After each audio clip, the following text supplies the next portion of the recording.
universo de Wilson Borges e sua micronarrativa. Eu estava dizendo que, quando o Alexandre me convidou, eu fiquei preocupado porque a minha matéria de estudo é a poesia contemporânea. Eu até falei para o Alexandre, eu posso falar sobre os poetas contemporâneos do Vale do Paraíba. E vocês têm dois grandes nomes, que é o Tonho e o Wilson. O Wilson na matéria do microconto. Então, falar sobre o Wilson Borges, que está presente aqui. Alguém conhece a obra do Wilson? Alguém já leu? Se vocês não sabem, estão perdendo. E o objetivo daqui é mostrar isso para vocês. Que vocês estão perdendo. Você trouxe alguns? Peraí, à medida que eu vou falando, à medida que eu vou falando, eu vou falar rapidamente da biografia do Wilson. O ruim de falar da biografia de um autor vivo e com ele presente é que ele pode desmentir, né? Pode não, isso. Mas vamos lá rapidamente. Wilson Borges é nascido em Aparecida. Um dos maiores nomes da micronarrativa brasileira. O Wilson Borges é referência do microconto em todo o Brasil. O primeiro livro dele, 100 Contos Longos, está esgotado. Depois, Prometo Ser Breve, que é esse aqui, com essa capa muito bonita. E o outro, História para Minar Dragões, que foi de 2012, né? 2012. Ele é economista também, do jornal Lince, e ganhou diversos prêmios em diversos concursos sobre poesia e microconto. O texto de Wilson Borges é conciso, de curta extensão, pode variar de uma linha a uma página, em geral pautado pelo humor, pelo bom humor e a ironia. Apresenta desfecho surpreendente, crítico, quando apresenta as situações cotidianas. O Wilson possui a excelência em trabalhar a plurisignificância da palavra, né? Então ele pega, isso eu acho muito interessante, né? Usa, a gente vai ver isso, mas uma palavra ele trabalha com muitos sentidos, e esses sentidos mexe com o significado, né? Às vezes é esse sentido que dá a brincadeira do microconto.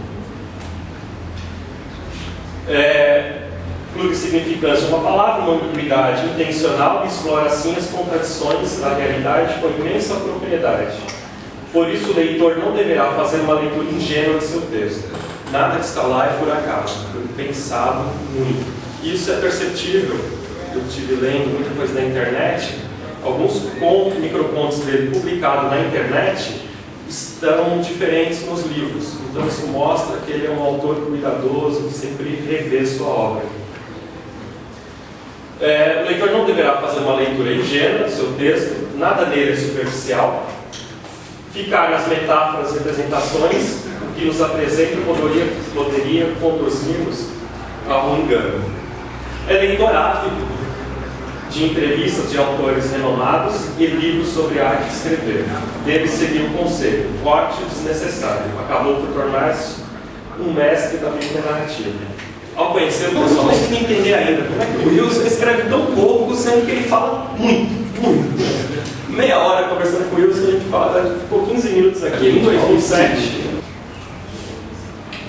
E lança o primeiro livro dele, 100 Contos Longos. Já no título explicita o ideal de concisão, 100 a mesma do numeral 100, quantidade de pontos do livro. Assim, Borges, logo de início, dá uma amostra como estrutura muitas de suas micronarrativas. Outro fator interessante é que o primeiro microconto é bastante curto, apenas 2 linhas. Já o 100º, que é o último, é o mais longo, uma página. Então ele pega aquele leitor mais desavisado, o leitor mais preguiçoso. Eu sou professor, eu encontro muito, acho que aqui alguns são professores, também a gente encontra muitos, não gostam de ler. Então esse é acho que um artifício, né, agora, de pegar aquele leitor mais preguiçoso. O cara começa lendo. Esse é o primeiro ponto. Você nunca presta atenção ao que eu falo. Né? Esse diálogo. E o último, que é o mais longo do livro. Deus finalmente resolveu tirar umas férias.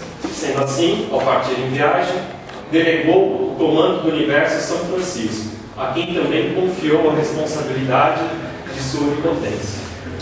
Eras depois, vindo do período de recesso, Deus retornou sem avisar. Dentre as inovações que perceberam no céu, a que mais lhe chamou a atenção foi a cessação dos gemidos que antes, interminavelmente, subiam no inferno. Mal desfez as malas, desceu para lá voando, a fim de averiguar o que tinha acontecido em sua ausência. Mas qual não foi a sua surpresa ao presenciar as mudanças implantadas ali? Movido por uma compaixão sem limites, o santo piedoso havia transformado o inferno em um novo paraíso. A Deus não restou outra escolha, senão fechar as portas do céu e também se mudar para a azul. Aqui a gente percebe já a ironia mordaz. O leitor é meio de surpresa, mais precisamente sequestrado, pois começa a ler uma narrativa brevíssima e ao longo do livro se depara com as mais extensas. Mas aí já está cativado, deliciado, com a leveza, o humor e a sagacidade e a poesia dos 100 pontos curtos. Ideal para aquele aluno, filho ou sobrinho que diz não gostar de ler. Sobre os aspectos dessa poética de 100 pontos longos, tem-se a estrutura sequencial lógica, porém com a presença de um desfecho surpreendente. Aqui até uma estratégia, né, de muitos pontistas, né? Trabalha com, assim como num ponto longo, enredo, personagem. Isso também é trabalhado no microponto, de uma maneira muito mais rápida. E aí, no finalzinho, no desfecho, na última linha, tem aquela virada surpreendente. Olha lá.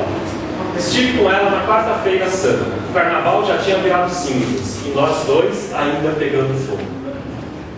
Então, aquilo lá que eu falei das vários significados das palavras, né? Se a gente pegar aqui a palavra quarta-feira remete ao carnaval, quarta-feira de cinza, e a brincadeirinha está ainda pegando fogo. Né? A palavra cinza, fogo. Esse foi o ponto 10, o ponto 17. De um camelô comprou um filme de sacanagem.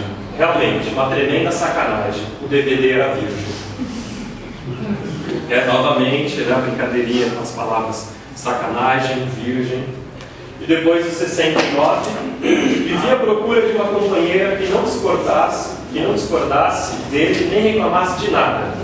Uma parceria passiva, a qual estivesse sempre pronta a satisfazer todas as suas caras e vontades. De tão difícil procura, estava para desistir quando finalmente encontrou a companheira ideal.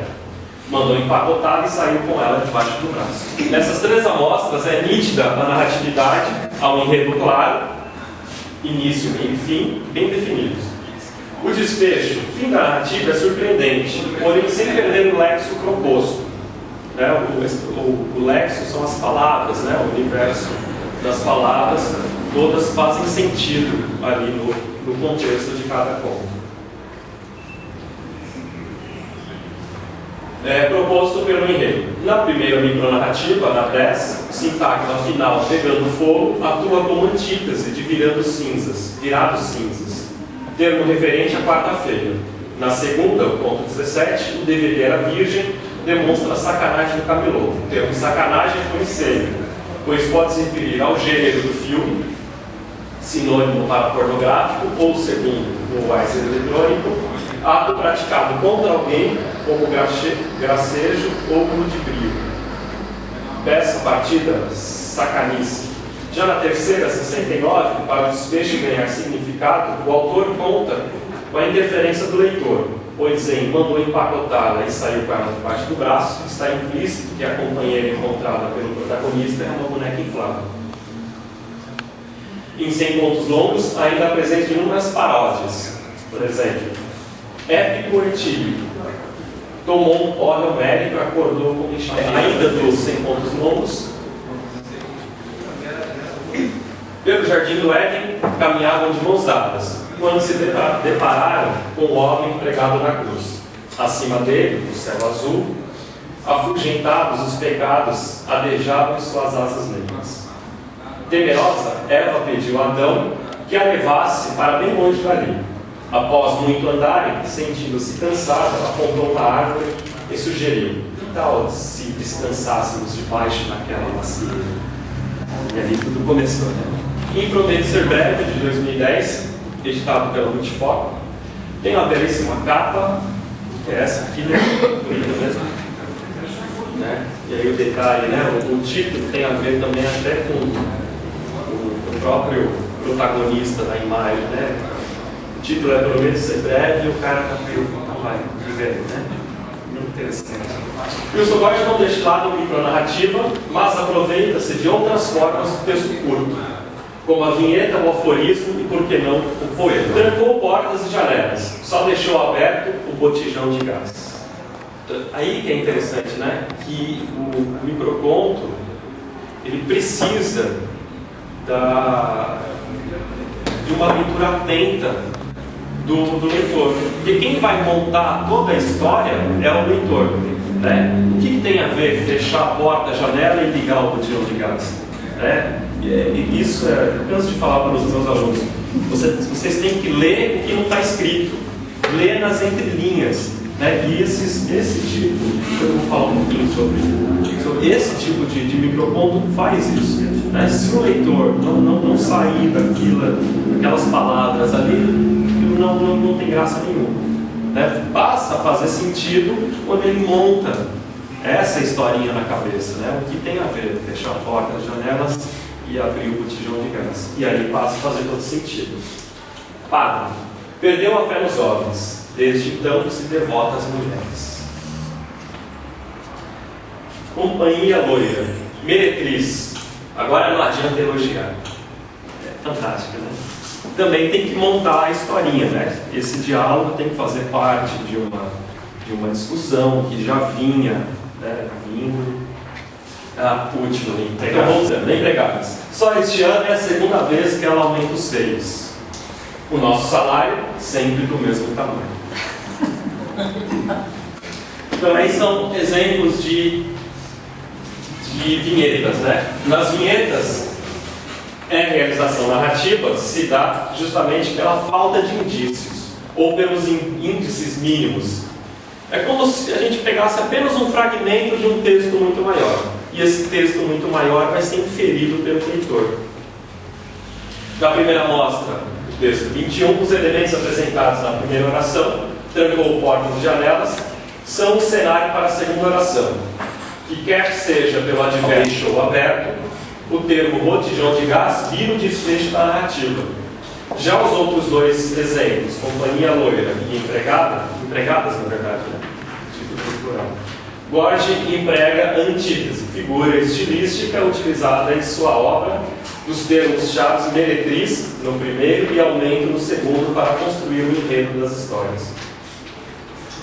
No segundo capítulo, né, reinação do reino das palavras, Góes também há uma divisão interna do capítulo. Na primeira, a micronarrativa sem título e sem numeração, de umas 3 linhas dispostas em ordem crescente, na segunda com título. Aqui o tema central é o humor, por meio das brincadeiras com as palavras. Em muitos pontos, a brincadeira é fonética. Góes usa a semelhança sonora de alguns termos como e-mail e e-mail para construir a codicidade. Em meio a nada, e-mail a tudo.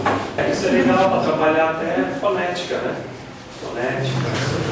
Feia enjoada. Detestava feijoada. O autor da Odisseia foi Homero, poeta grego. Em terra de olho, quem tem um cego, errei. Quando Levi está alto, sente-se mais leve. Levi está alto. Quando levitação, não há levitação. Né? As brincadeiras, agora com a fonética das palavras. Né?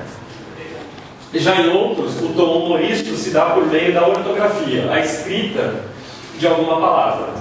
Roubou a cedilha da força, obteve a força. Quando a gramática passou por uma secretaria e deixou um assento, a secretária agradeceu.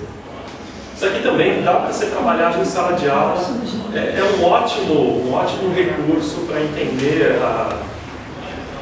o aluno, principalmente no acento, né? Os alunos não acentuam, né? A importância, né? Como muda o texto mudando a palavra, apenas um acentinho muda tudo.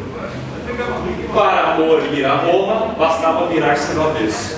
Também aqui trabalhando no anagrama, mas o que eu mais gosto dessa série com a ortografia é essa aqui, ó. Em alguns dos mais interessantes, Borges trabalha a estrutura formal da micronarrativa a fim de dar um aspecto de comicidade. Olha lá. O A, E, A, coeu a letra E. Né? Então a gente tem que inferir, né? O texto seria, né? Uma ema comeu a letra E. E aí a letra está comida, né? Também que é um modo peculiar, principalmente do pessoal do Nordeste, né? Quem é de Pernambuco, eles falam, né? O M não é labial, e sim nasal. Né? Então isso é muito comum, o pessoal lá do Nordeste. Principalmente aqui, ó, desculpe minha desleixo, né? Mas o texto todo é interessante. Eu tenho dislexia. E eu fiz uma leitura e eu li esse desleixo como dislexia. Aí eu aproveitei e falei, isso é um ótimo tema também. Aí eu aproveitei para fazer essa leitura como se fosse um texto de um disléxico também, né? Na primeira amostra, Borges substitui a letra M do microponto a fim de mostrar a sua formação da ema, como é a letra M. Na segunda, embaralha as letras das palavras, da mesma forma, digitado por alguém desleixado, porém é possível outra leitura, a digitação de alguém que sofre de dislexia. Terceiro, o livro de Borges, que é esse aqui, História para Ninar Dragões, e eu acho que sem sombra de dúvida, eu acho que é o melhor trabalho. Os textos muito bem elaborados, tem algumas temáticas mais complexas, né, com um texto um pouco maior para trabalhar, né, o tempo. Vamos ler só um dos capítulos, né, Amor, Sexo e Traição. Bom nome do capítulo, porém revelador do seu conteúdo. Borges é um ótimo contador de história, e isso fica bem claro na maneira em que estrutura seu texto. Observem Sábado de Aleluia, como é definida as vozes do narrador e dos personagens. Diante da porta de aço, a criançada não parava de gritar: queremos bala, queremos bala. Às costas de um dos garotos, o boneco de Judas aguardava a hora de ser devidamente linchado, enforcado e queimado. Queremos bala, tremavam até os pulmões. De repente, a porta de aço sobe com força, surge então a figura do proprietário do bar, rosto vermelho de raiva. Raiva anterior à algazarra dos moleques. Acabara de descobrir traição da esposa e vingou-se dela com um tiro certeiro, fatal. O sangue ainda fervia em suas veias. Arruaceiros, não é bala que vocês querem? Então tomem bala. O Judas foi o primeiro a cair. Acho que dá para encerrar aqui. Infelizmente eu ficaria falando meio-dia. Eu comecei a escrever, o Alexandre tem muita culpa, né, por ter chegado nisso, porque eu comecei a escrever contos longos. Eu participava de concurso. O Alexandre viu que eu tinha alguma afinidade com a história. Você não quer escrever para o jornal? Uma honra para isso, né? Meu pai tinha um jornal, ele não tinha ideado nisso. Ele iniciava um encarte que era em Cabelo na época. Você não quer escrever no jornal? Eu falei, mas eu escrevo, mas esses contos não cabem lá, são longos, né, de uns 4, 5, 6 horas, tem coisas mais menores. Aí eu fui buscar, como eu estava falando, exercício para treinar concisão, pontos da vida, e tinha pessoas que faziam disso uma leitura, né? Porque o microponto não é apenas você cortar o texto, é você cortar e deixar ele com uma totalidade, né? Que a pessoa, ele se resolva ali na hora, né? Não é um fragmento de algo maior. Aí eu peguei gosto de treinar e comecei a escrever para o jornalista esses pequenos textos. Olha, Alexandre, você está na hora de escrever um texto, não quer? Eu ajudo para assinar o seu livro. Aí daí nasceu Sem Pontos Longos. Aí, a partir desse livro, muitas portas se abriram. Eu conheci uma editora, comecei a trabalhar com um editor, um selo específico para esse gênero. Descobri que esse gênero o Brasil ainda é meio tímido, mas na América Latina, na Argentina, no Chile, na Espanha, ele é estudado, ele tem bastante adeptos, bastante praticantes, tem até conferências internacionais sobre microficção, onde participam vários escritores, que tem uma FIC só de autores de microficção. E gostei tanto que cheguei ao segundo livro, também dei o terceiro, e agora estou com o quarto para ficar de poesia, também, mas as coisas também são curtas também.